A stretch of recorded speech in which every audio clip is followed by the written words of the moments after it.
Coming up on Big Ten Today, we're talking Big Ten football with Scott Dochterman of The Athletic, Media Day takeaways, plus the best rivalries in the nation. Big day at Rutgers. New athletic director for the Scarlet Knights. We'll hear from Kelly Zinn about her plan in Piscataway. And we get you ready for volleyball season. Takeaways from Media Days as we look ahead to the season in the nation's best volleyball conference. Big Ten Today, now.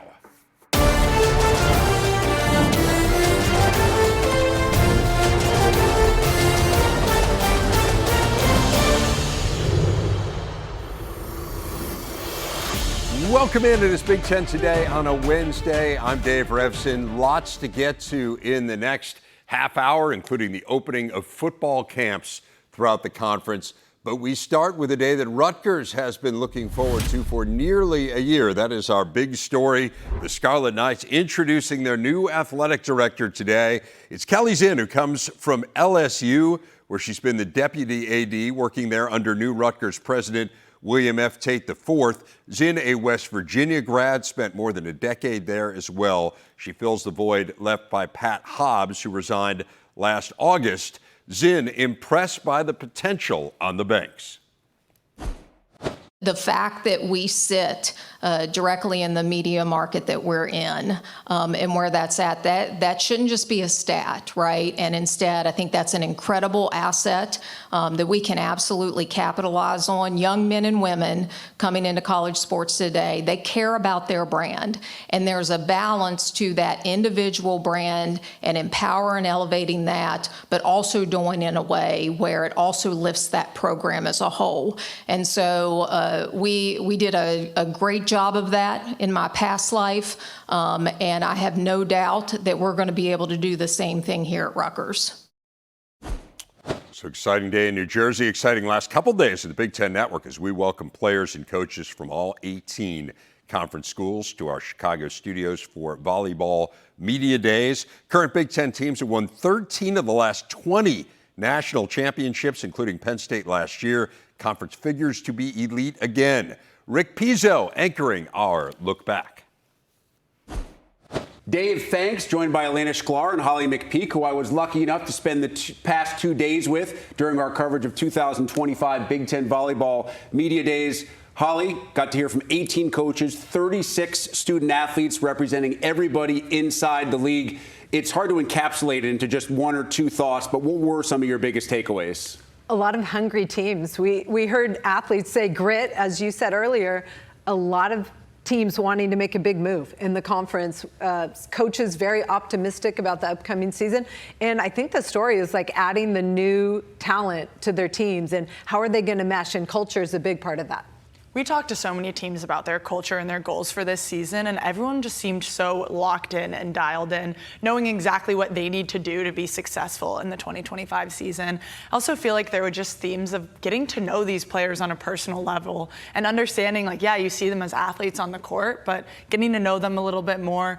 We learned from all of the new female head coaches in the conference as well. We now have Danny Busby-Kelly and Kristen Kelsey joining the other amazing female coaches in the conference. So that was a great theme that we spent a lot of time talking about, those role models for these student athletes. I thought it was fascinating to hear the expectations from different coaches at various programs. Some, like Adam Hughes, said, listen, our goal is to get back to 500 or better. Some, like Jim Barnes, who feels like he has his best team in Iowa City, said we want to get back to the NCAA tournament. And others, like Brad Keller, went out there and said, listen, if we're not winning a national championship, we're falling short of what we want to do, exactly what Penn State did a year ago. I know the coaches all look at their rosters differently, but it was interesting to hear their different approaches heading into the year and what they think is possible versus what their dreams truly are. Absolutely. I mean, you have to have dreams. Everyone dreams big, but you also have to have goals that you think are attainable for your team. And it was really interesting to see not only what those goals are, but what the process that these coaches and these athletes are putting forward every single day in the gym so that they're able to get one step closer to those goals. And culture is so important. You want to build a culture where everyone wants to bring their A game. They're in the summer, they're in open gym, working hard on their game so their team will be better prepared for the season. Perhaps harder harder than ever to do that in the day and age of the transfer portal, where so many of the teams that we spoke to during media days are bringing in 9, 10, in some cases double-digit newcomers into their program from the transfer portal, new freshmen, international signees as well. All that being said, Elena, you can throw all that into the mix, and the Big Ten will clearly still be the best and deepest league in the country. Proof positive, your defending national champ is not even picked to win the league. That's Nebraska, the preseason choice to win the Big Ten. So as you look ahead to the start of the season and what the Big Ten season will ultimately bring us, what are your expectations? I think you just said it. I mean, Penn State is the reigning national champions, and they're not even picked for number one. That speaks to the strength of this conference. It keeps getting better every single year. I have no idea how that's even possible, but it does. I think there are two clear front runners at the top with Nebraska and Penn State, but I think the middle of the pack is up for grabs. After talking to all these student athletes and their coaches, everyone is so locked in. There's so much change in the rosters this season that I really think that we're going to see a lot of really tough matches, and a lot of teams that are just gunning to be over 500 and finish in that top half of the Big Ten so they can make a postseason run. Penn State graduated some big talent. I mean, they really did, but they also reloaded with one of the candidates for Player of the Year in Kennedy Martin. So I'm really looking forward to see what they look like on the court. Yes, it's a new chapter, but they're still going to be very competitive. So yes, again, Penn State and Nebraska at the top, but right underneath, there's a bunch of teams really working hard to elevate and get to that level as well. Kennedy Martin coming out of that transfer portal, and there are some key transfers inside this league. One, an intra-conference transfer, and a huge reason why Wisconsin was picked top 3 as Mimi Collier goes from Eugene to Madison to play for Kelly Sheffield. But you look at what Alfie Reff did in the transfer portal, a big reason why UCLA is preseason top 5, and other teams that were able, Holly, to really fill immediate needs with players who have so much match experience from their previous stops. Oh, it's been incredible. Wisconsin getting Mimi Collier, 6 rotation player who can pass, who can kill the ball at a high level. She had lots of battles against Wisconsin. Now she's joining them. And then Penn State adding where they lost, and Kennedy Martin and Emmy Selman and so many teams. UCLA was the busiest on the portal. 5 key players who could start for them right away. I think I just said I don't know how this conference can get any better, and that's our answer right there, is the way that coaches are able to rebuild their programs with freshmen, of course, still the regular way with recruiting, but also by going into the transfer portal, by seeing players like Mimi Collier joining the Badgers. I know we just talked about Nebraska and Penn State, but there's no way you can count out Wisconsin when they have a player like Mimi Collier on their side of the net. Final theme, the 3 new head coaches in the league this year. Of course, it's a little bit different for Danny Busboom Kelly because she takes over one of the most loaded rosters in the country at Nebraska program she knows well. But Kristen Kelsey knows that Michigan State program well, having played there as well. She was an assistant inside the Big Ten. Trent Kirsten has his work cut out for him with 15 newcomers. So you look at these 3 new head coaches, Elena, and I think all 3 facing very unique and very different situations. They're all in completely different situations with their programs. I mean, Danny Busboom Kelly coming in with a completely loaded roster, but she also has a rich history of success on her own as a head coach at Louisville, as a player winning a national championship as well. And then you look at Kristen Kelsey coming back to her alma mater, and she's going to have to do a bit rebuilding there as well, but she knows what that culture is like already of Spartan volleyball. And then Trent coming in, and he said it himself, he doesn't know if there's been a bigger rebuild Probably that he's not. seen. I mean, one returner for that Oregon volleyball program, so I can't wait to see what he's able to do with it. Definitely. Trent has his work cut out for him. 15 new players, but also an opportunity to build from the ground up because you have so many new players. 1 returner, that's it. The other players like Danny coming into Nebraska, adding her own spin, which is a very aggressive mindset, putting some new elements in the game, and it's going to be fun to watch. I loved hearing Harper Murray and Rebecca Alec. While they're giving a ton of credit to their former coach, John Cook, they said it is a breath of fresh air a little because she is so willing to experiment with different things that we've never tried before, and if it doesn't work, we'll try it again. Of course, that's a luxury that you have when you have All-American after All-American making those plays. For Holly McPeak and Elena Sklar, I'm Rick Pizzo. Cannot wait for Big Ten volleyball season to get started. Dave? Rick, thanks. So much more to come on the show. Scott Dochterman stopping by, did a deep dive into college football rivalries this summer. He'll share his conclusions on the best of the best and help put football media days into perspective. Stick around.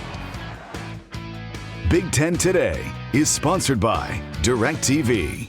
Stream Big Ten Network all season long on DirecTV without a satellite dish. Hard to believe, but football training camps underway throughout the Big Ten. UCLA, Iowa, Michigan State, Nebraska among those sharing some sites on social media. Our preseason camp tour begins Friday. Howard Griffith, Jake Butt, and I will be in Lincoln. Follow that up Saturday with Minnesota before we head east next week. Gets us to our big interview. Scott Dochterman of The Athletic already in midseason form. I can confirm that after having seen him in Las Vegas. He joins us now. Scott, lots of storylines coming out of media days, and I think maybe the biggest one is Penn State, picked to win the league. It's the first time in more than a decade in the Cleveland.com poll that it hasn't been either Michigan or Ohio State. What's your sense in talking to the Nittany Lions of how they're handling the spotlight? They're very confident now, Dave, and rightly so. I mean, this was a team that made the Final Four last year. This was a team that made the Big Ten championship game, and it returns pretty much anybody you'd want at any position that they have. I mean, I think you start with Drew Aller at quarterback, and he seemed very confident last year, 24 touchdown passes, was able to guide them to several wins. But I think there's also, maybe it's everybody else hedging a little bit on Penn State, even though that they've returned the best combination at running back in the country, a terrific pass rusher in Dennis Sutton, Zane Durant also up front, and you've got several other players in the back end. I think everybody's just wondering, can they get over the top? Because they haven't beaten Ohio State since 2016. They're, under James Franklin, they're 1-15 against top 5 competition.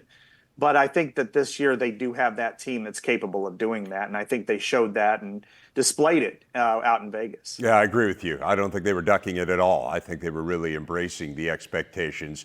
Aside from Penn State, and again, the favorite's going to be a huge storyline, but you have some other big ones, including the defending national champs in Ohio State. You have an Oregon team that was number 1 for much of last season. Was there another team or storyline that particularly stood out to you? I think after you get out of those top 3, Dave, I mean, you look at from 4 to 11, and I think there are 7 or 8 teams there that have a chance to maybe get to the postseason. I mean, after what Indiana did last year, I think everybody is open on the table. But I think you start with Illinois in Champaign, where you have 16 returning starters. You have a quarterback in Luke Altmaier who went through 3 touchdown passes in the final minute or overtime to win games. You have a great left tackle in J.C. Davis, a tremendous pass rusher in Gabe Yakis, and a shutdown corner in Xavier Scott. I think they look like they're the next team in. However, then you start to go to everybody else. Indiana's not taking a step back. I think that last year proved, what kind of coach Kirk Cignetti is. Getting Fernando Mendoza at quarterback was a real coup for them. And the returners that they have on defense at all 3 levels, great wide receiver in Elijah Surratt coming back. Michigan, really good team, except at quarterback. Now they've got quarterback coming in. I mean, and then probably Washington is the one team that I'm looking at that can really be the surprise team. Damon Williams had a tremendous Sun Bowl, and we think he can be one of the best players in the country, certainly most dynamic. And you throw Jonah Coleman and Denzel Boston in there. They've got a big 3 among the playmakers that can rival anybody. And then, finally you get somebody like Iowa with a quarterback and Mark Gronowski. Minnesota's very confident. USC, you're not sure what you're going to get, but they got a lot of talent. I think there's so much depth to this league, Dave, something that I don't think we've ever really seen this deep of a Big Ten, where you could look at legitimately 11 teams that have a chance to compete for the playoff and potentially the Big Ten championship. I'm with you. I think the middle of the league is going to be outstanding this year, and we're still trying to define exactly where that middle is, but a lot of really good teams and some of the ones you mentioned. I do want to spend a little time on something that I know you spent an enormous amount of time on this summer, and that was an incredible piece that you did for The Athletic, where you ranked the top 100 rivalries in college football. And no surprise, I think to Big Ten fans, Ohio State, Michigan came out number 1. Let me ask you this. Auburn, Alabama was 2. How close was it in your approximation? really, it was closer between 2 and 3 than it was between 2 and 1. I think when you start to look at the numbers of Ohio State, Michigan, the amount of amazing games that they competed against each other, top 5, top 10 competition, it really dwarfed everybody else. The only one that was close in those ranked matchups and top 10 matchups was Texas, Oklahoma. And then you throw on that the Michigan-Ohio State game had direct impact, certainly on the last 2 national titles. But even before that, you had so many games between them that for generations and in the same conference and determining conference championships. I think that it stood out by itself. And if anything, it kind of emboldened me to think that it is the greatest rivalry in American sports. That they're just the way, the intensity, all the factors, tangible and intangible. It was clearly number one for me when I went through the process, and I really tried to be as objective as possible and use a lot of numbers, which of course made some fan bases very upset. Well, that's what I want to talk to you about. I mean, and you and I chatted a little bit about this in Vegas, and there were 7 other rivalries involving Big Ten teams that were in the top 20, a couple of the matchups with Notre Dame, USC, and Michigan against them, plus Nebraska and Oklahoma, non-conference rivalries, and then you had some conference games as well in there. But you really tried to quantify this and to back this up. I mean, there's so much of it is emotion, as you and I know from covering this sport. It's part of what makes college football so great. But describe the process that you went through, Scott, because I really respect the way that you tried to, and you knew you were going to get arguments from people, but you tried to quantify it and say, this is why I arrived at the conclusions that I did.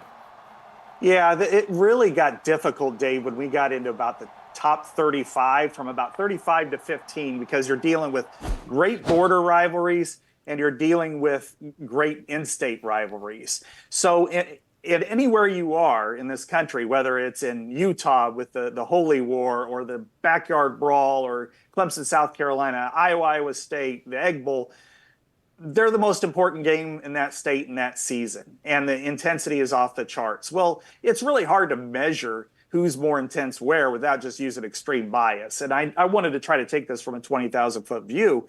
So I really kind of centered in on how many games have they played against one another, how many ranked opponents times have they met as ranked opponents, and then then also kind of disparity in the series. And that really got challenging. And, a couple of them really rose. I would say Washington and Oregon rose into the top 20 for me. That was a series that I knew about and I knew was important, but I didn't really until I started looking at this, where they had 10 double-ranked games, which was far more than their Apple Cup and Civil War rivalries.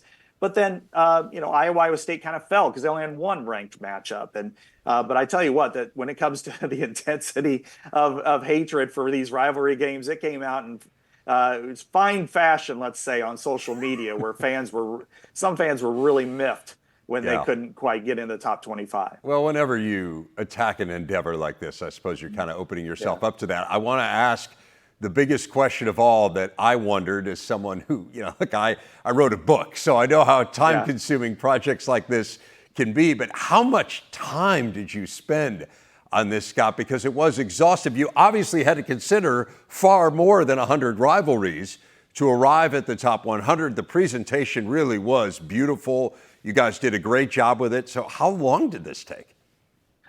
At least 300 hours total. I started it back right around the NCAA basketball tournament. We were talking about a rivalry series, which we put together at The Athletic with multiple stories. And this was going to be kind of our centerpiece. So I started going through each and every conference. I have every single amount of the volume of games, what the series records are like. And I went through the major conferences and then all the way down to Division III, because there's some on here who are amazing long-term series, Lehigh Lafayette and some of those. And then I started to look through, okay, a lot of these are 100-game series. How do you differentiate between them? What are important moments? And I kind of whittled it down from about 175 rivalries to 100 or 105 roughly there. And then I started parsing them. And then once I had a working list, I still revamped everything. I think there was only 19 that stayed in the same spot when I first began, even when I had that main list, because I wanted to go through what were, what's the disparity in games. And one that came out, it's not a Big Ten one, but for me was Oklahoma and Oklahoma State, Bedlam. It's off the charts when you look at 19 double-ranked games and 3 top 10 matchups, but then the disparity is 90-20 in wins. so I had to definitely. So there's just so many of these great rivalries in the Big Ten too. From Ohio State and Illinois to Iowa, Wisconsin, and then Purdue, Notre Dame. I learned a lot looking at that one. So I think this was it was a really fun project to work on. Well, it was a really fun project to go through as well, Scott. You did yeoman's work on it. Really appreciate your time here today. Encourage people to check that out on The Athletic, and we'll look forward to hearing from you throughout the year on Big Ten and national college football. Scott Dochterman, thanks a lot, my friend. Yeah, thanks, Dave. Appreciate you. The dramatic conclusion of our show coming up next. We'll take a peek into some Big Ten training camps as we wrap things up on Big Ten Today.